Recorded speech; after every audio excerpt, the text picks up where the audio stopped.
You're looking at the attraction formerly known as Splash Mountain at the Disneyland Resort, an attraction that is currently undergoing a major transformation into Tiana's Bayou Adventure. This process has stirred a lot of controversy, eliciting emotional responses from both sides of the debate. Is Disney taking away a beloved attraction, or is it possible that the new attraction could actually be better than the original? Could be great, could be a disaster. History shows us that it can go either way. And we're going to show you that history. Every attraction in the parks today that has been reskinned and then rank them from worst to best. Now, let's travel on through history and hear America sing. Sing it, Sam! Yankee Doodle travel south, riding on the river boat. Played a tune and sang it out and sounded like a billy goat. Yankee Doodle liked the South, sang their song so dear. Thought they were most elegant for everyone to hear. Yankee Doodle, sing it up, the Yankee Doodle. You're looking now at what is the DVC Lounge in Tomorrowland, but what used to be, among other things, America Sings, theater in the round, as pure a Disney attraction as one could be. In fact, one of my few remaining memories of visiting the parks when I was a kid is of this attraction. The 60s rock band, the Harley, Tra-ra-ra boom die, those rabbits on the railroad track, and of course this. Goes the weasel. Guests would enter the circular building and take a seat, then be entertained for the next 20 minutes or so with a variety of scenes and songs on multiple stages. But the stages were brought to you via a turntable. You stayed seated, the theater rotated in front of you. It was a great show. But what makes it more interesting with respect to this conversation is that America Sings itself was a reskin. This building was built originally for the Carousel of Progress. Among the most legendary creations in the history of Disneyland, one of the famed attractions first developed for the New York World's Fair in 1964. That's Carousel of Progress, It's a Small World, great moments with Mr. Lincoln, and the Magic Skyway. Now, when you think of things that Walt Disney created for Disney parks, this might be the most Walt Disney thing that Walt Disney ever did. Sherman Brothers 2, by the way, A Great Big Beautiful Tomorrow, as iconic a theme song to ever come out of a Disney attraction. I love that song with every fiber of my Disney-loving heart. But did you know that Carousel of Progress was in this building for just 6 years before being transported to the Magic Kingdom in Walt Disney World? Now, the fact that that show is still playing at the Magic Kingdom almost 50 years later today is a testament to its quality, particularly as a uniquely Disney kind of attraction. Back here at Disneyland, it was replaced by America Sings. Good still, but not nearly as great as Carousel. It hung around Tomorrowland until 1988, and that's where this attraction began its story of becoming the worst reskin in the history of Disneyland. After America Sings, each reskin was progressively worse than the one before it. America Sings, that became Innoventions. Innoventions became that weird Marvel thing on the upper level. The lower level became Star Wars Launch Bay. Then they closed the upper Marvel level, but left Launch Bay. Then they closed Launch Bay, and it was literally just an empty building for years. And today, just this spring, it became the DVC Lounge. Upper level only, lower level still vacant. Now, Innoventions had its charms. It was definitely the kind of attraction that Walt would have built. I believe that 100%. Peter Pan Storytime was actually kind of terrific.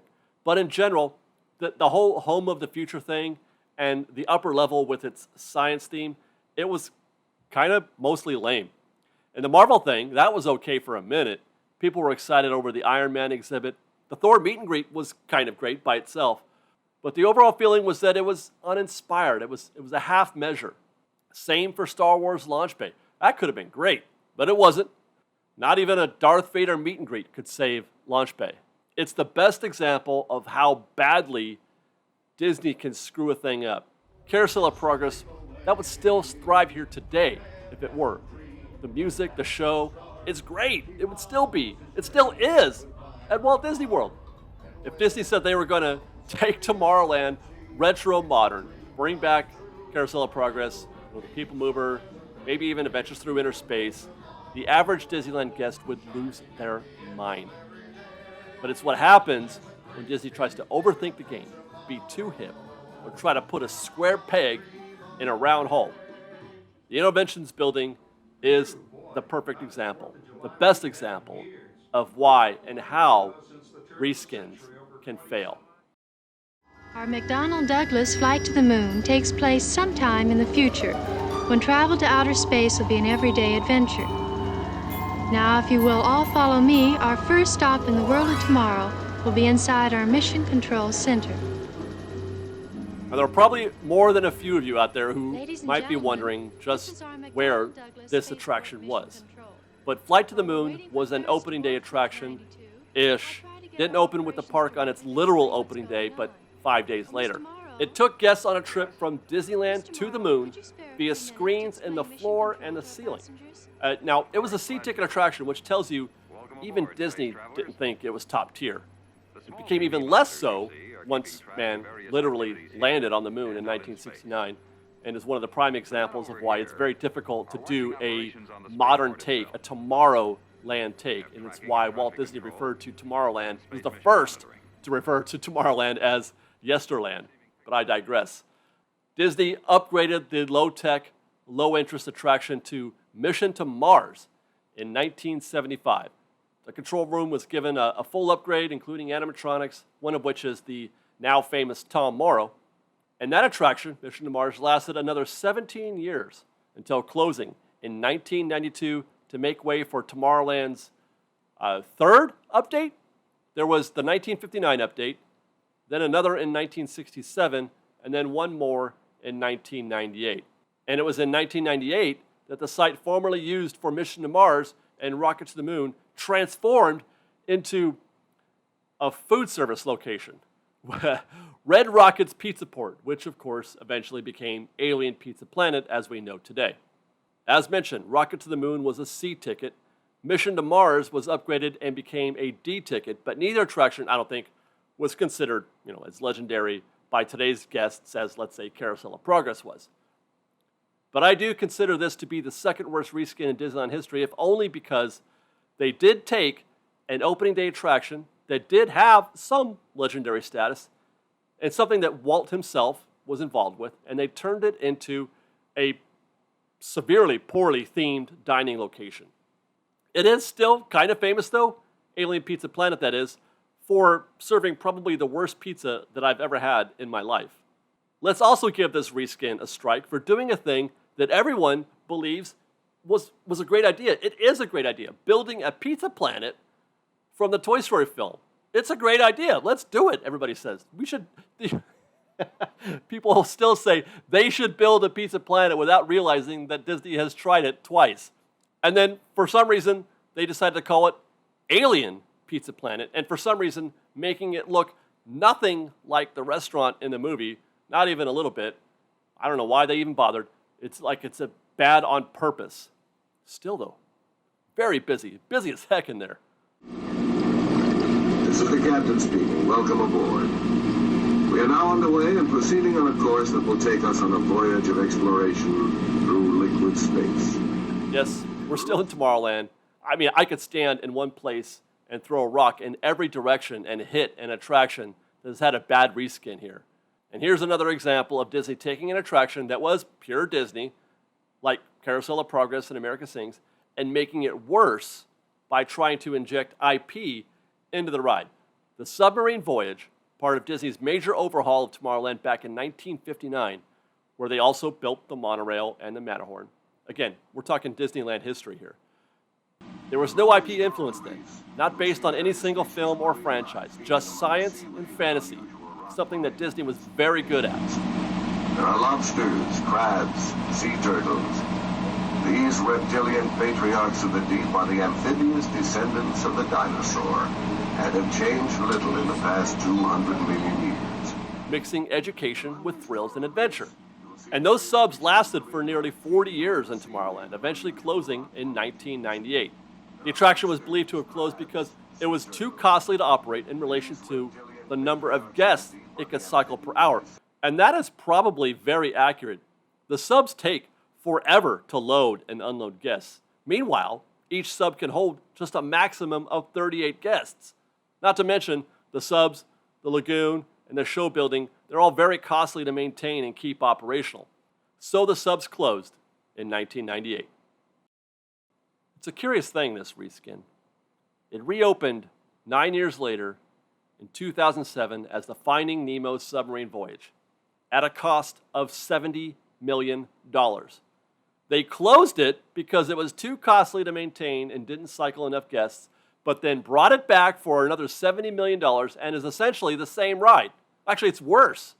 Same, that is, with respect to its function. The scenery changed, but the ride itself remained incredibly expensive to maintain, while also having perhaps the single lowest ride capacity of any attraction in the park. Worse, in that Finding Nemo is simply not as good as the original submarine voyage. Really, I consider it a minor miracle that the lagoon survived considering this. The reason, of course, is because they couldn't do anything else with this space. The lagoon is just too beautiful and perfect the way it is. To pour concrete over it and install some ridiculous roller coaster would be sacrilege, in my opinion. I mean, can you imagine losing this? Can you imagine, instead of a beautiful lagoon and a glorious view of the Matterhorn, or a majestic monorail gliding by every 5 or 10 minutes, imagine it being replaced by steel and concrete. So why then do I still consider this the third worst reskin? Well, the reasons are mostly subjective for me. I believe the best rides in the park are those not based on an IP. Further, I'm one who prefers his Disneyland to be as close to Walt as possible. Walt built the subs, and anything Walt built should remain as is for as long as possible. So taking away the sub's sense of discovery and adventure and replacing it with Nemo forgets, in my opinion, the whole reason why Walt built Disneyland in the first place: to educate and inspire. Not just do a book report on a movie that we've seen 100 times, but to have its own purpose. I'm grateful that the lagoon has survived, as have the subs, but I believe that Disneyland should be filled with things you can experience only at Disneyland. The best rides at Disneyland, or at least were, entertainments you couldn't find anywhere else, not even in a movie theater. And with that, we will leave the realm of attractions that I believe to be bad reskins and get into the, that kind of range.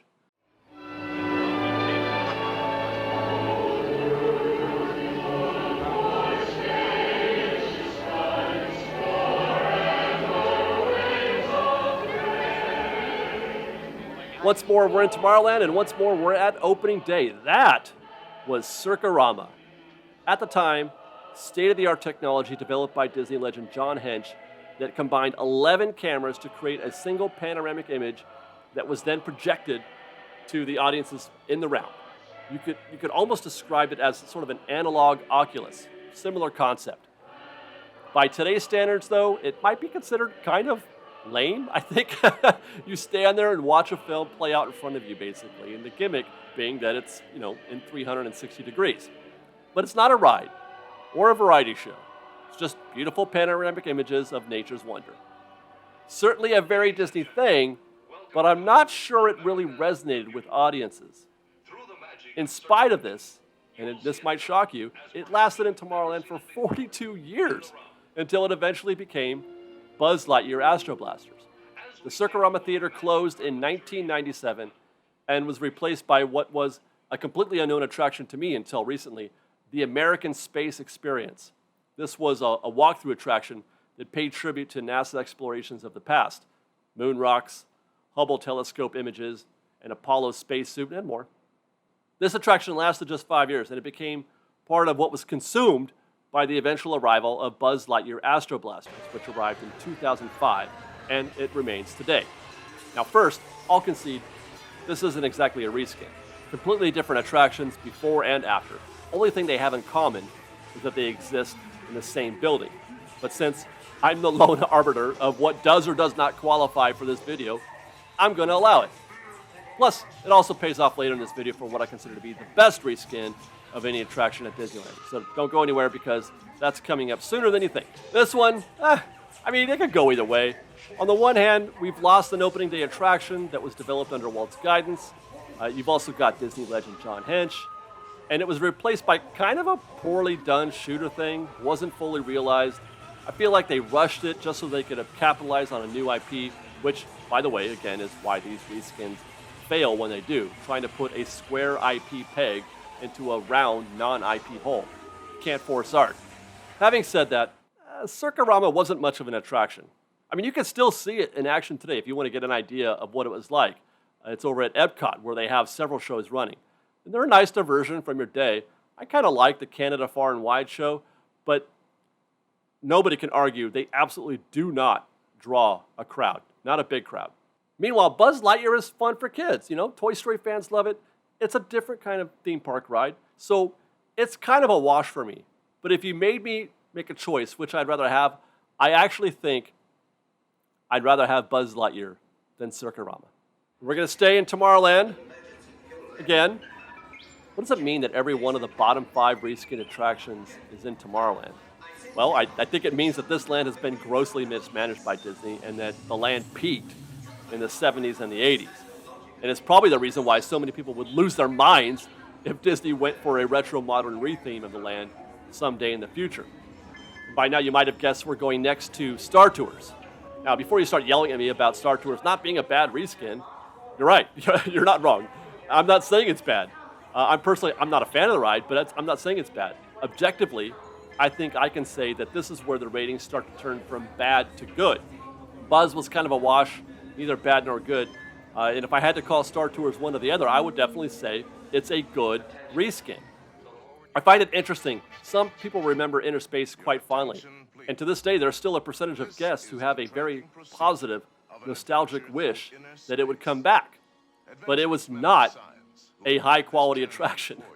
Back in the ticket book days, it was actually free. This is when you had to pay for individual tickets. You paid the ticket books. It was free to kids with a coupon that they would give with their general admission ticket. A few years later, it became a C ticket, which would put it in the less than popular side of the spectrum for ticket books. The most popular attractions would have been D and E tickets. Now, the reasons for that could be argued. Almost total darkness, less than impressive set pieces, lots of science, and not a lot of adventure, even though it was in the name of the attraction. The only real cool thing about the ride was the mighty microscope thing. Personally, I remember trying to figure out how they made the shrink effect work myself. But that's the most memorable draw. It's the thing that people think about most often when they think of Adventures Through Inner Space. It lasted just 18 years and then replaced by Star Tours, which still runs today, 38 years later, which should be another indicator of its relative success over Inner Space. Star Tours has action that Inner Space did not. It has an immensely popular IP to attach itself to. It was a brand new, innovative ride system. In just about every observable way, Star Tours was an upgrade to Inner Space. I mean, today, most guests would say its best days are behind it. It's not aging well. Ride parts are hard to come by. Like a few other rides at Disneyland, it's being kept together with duct tape. But it's better than Inner Space. And with that, we've got 3 more attractions to look at. Have we mentioned, by the way, which you believe to be the best reskinned attraction or the worst reskinned attraction? Well, next we're going to Fantasyland for one you might not even have on your list. And now from inside the theater come the Mouseketeers, a group of talented boys and girls who will be on the Mickey Mouse Club show this fall, October 3rd. And I guarantee you that many a future star will be coming out of this group.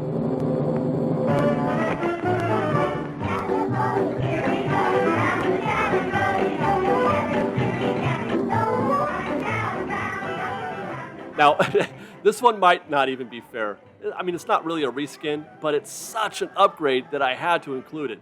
That clip we're watching is from a live show they did promoting the Mickey Mouse Club Theater. It was, just as it sounds, a theater where guests could watch Disney animated films, etc., on a real theater screen. It was a C-ticket attraction, but really, does it even count as one at all? I don't count sitting down to watch a movie as a proper Disneyland attraction. I come for something unique, what can be found only in the parks. I want to be immersed, wrapped in Disney theming. I would not have liked the Fantasyland Theater. Luckily, Fantasyland went through a major remodel in 1981 and the theater closed.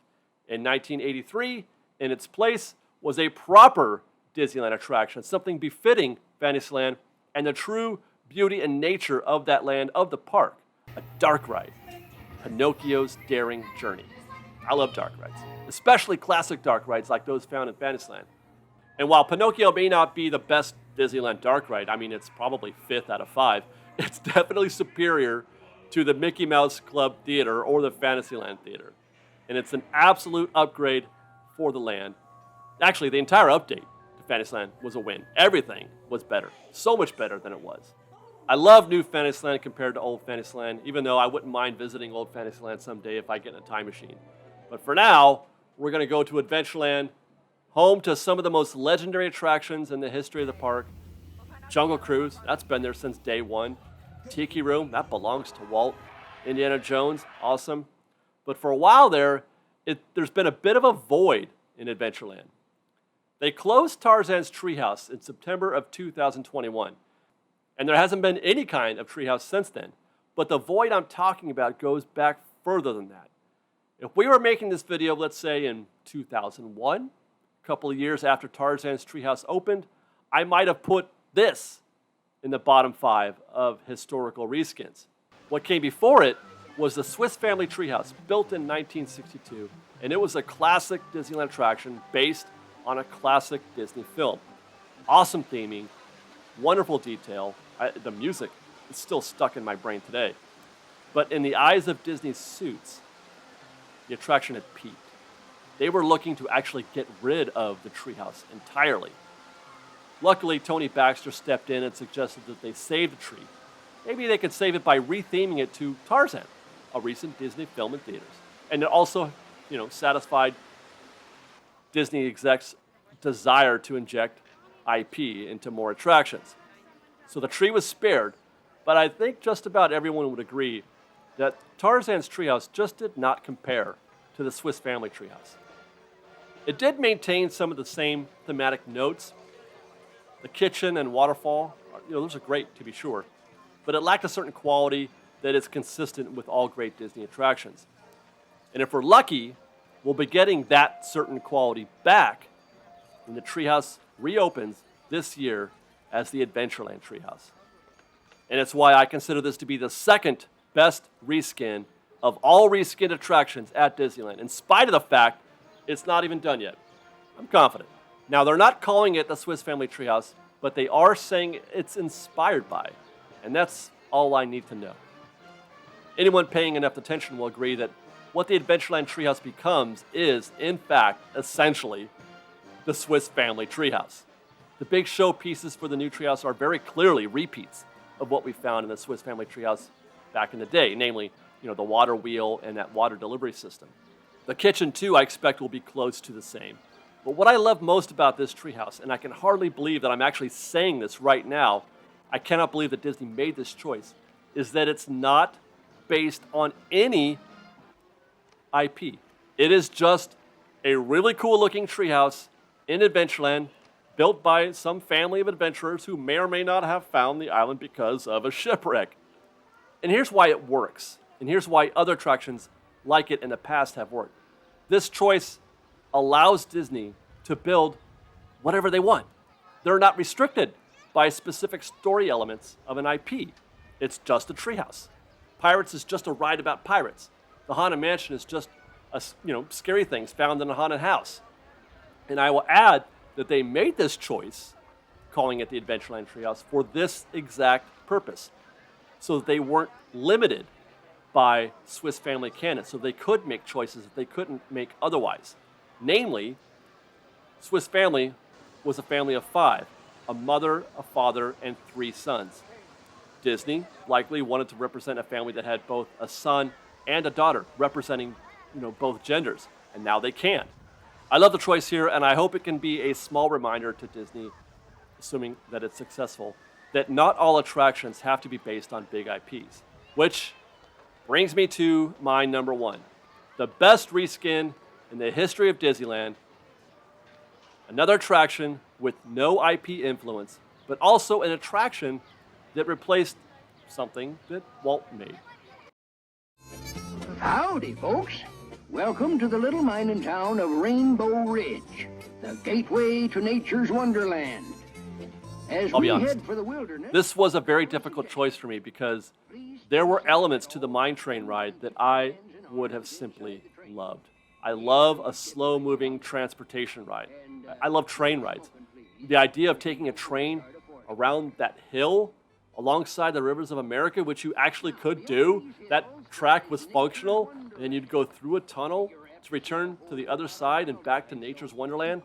I would have enjoyed that a lot. I promise you, that would have been one of my favorite attractions.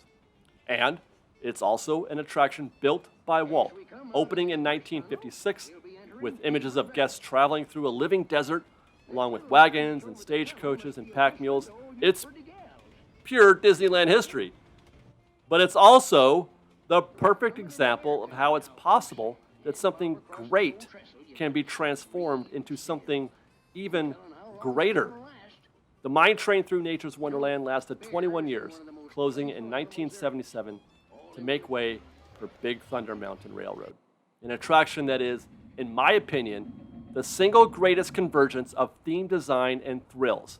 There is no attraction better at combining the thrill of a roller coaster with a beautifully themed space.